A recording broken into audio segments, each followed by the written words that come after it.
You're now watching Lao National Television English Language News Program. After the break, at the 34th AIPA, Laos calls for stronger ASEAN parliamentary cooperation. Details in our special report. Please stay tuned.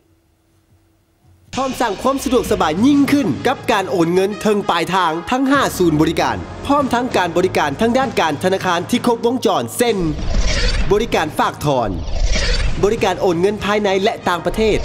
บริการสินเชื่อครบวงจรบริการแลกเปลี่ยนเงินต่างประเทศออกบัตรเครดิตและอื่นๆสอบถามข้อมูลเพิ่มเติมที่ call center 1188ธนาคารพงศวรรค์มุ่งมั่นให้ทานหลายกว่า In heating up that Laos will be hosting the 35th AIPA in Vientiane capital from September 14th to 20th, we'd like to flash back memories that Laos calls for stronger ASEAN parliamentary cooperation as the Lao National Assembly President Madam Pany Yathortou has expressed the hope that the Asean Economic Community, or AEC, which comes into effect in 2015, will result in closer harmony and better understanding among member countries. The 35th Asean Inter-Parliamentary Assembly, called AIPA, will be hosting in Vientiane capital of the Lao PDR from September 14 to 20. Under the theme of the role of AIPA in realizing the Asean community,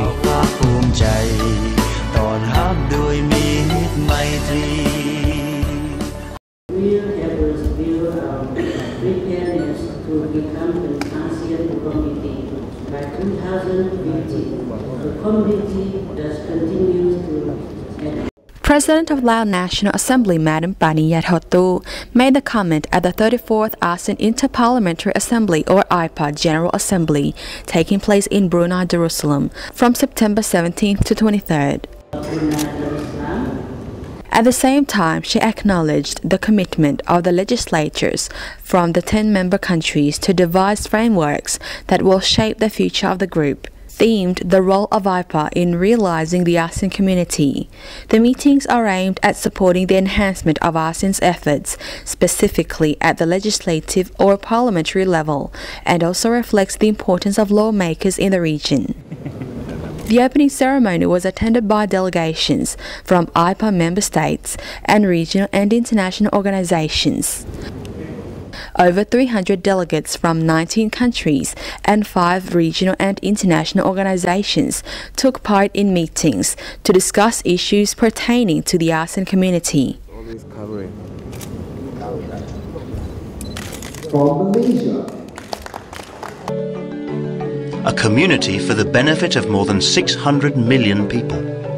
Lao National Assembly President Madam Pany Yathortou said the AEC aims to create single market and attract trade, investment and tourists to the region.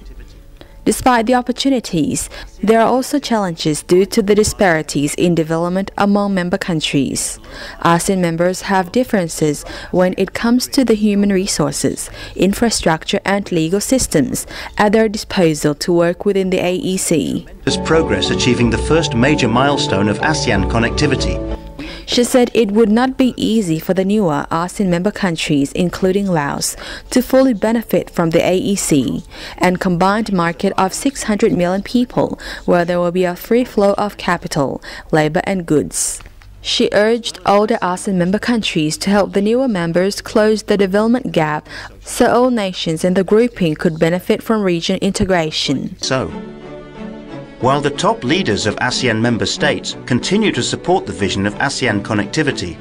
the 34th AIPA General Assembly marks the first time that Brunei has been entrusted with the chairmanship of the AIPA since receiving full membership as an AIPA member state in 2009. In our work to achieve a prosperous and dynamic ASEAN community, I believe that it is essential to ensure that we involve all our relevant stakeholders in order to generate a sense of identity and belonging to the community. In this way, we will be able to forge stronger bonds of commitment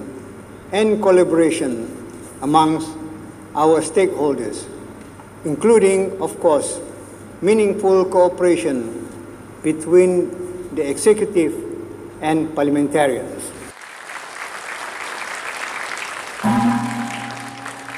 The AIPA plays an important role in ASEAN cooperation. 10 years after ASEAN was formed in 1970, there was a realization among parliamentarians that the strength of the bloc emanates from the roots of its societies.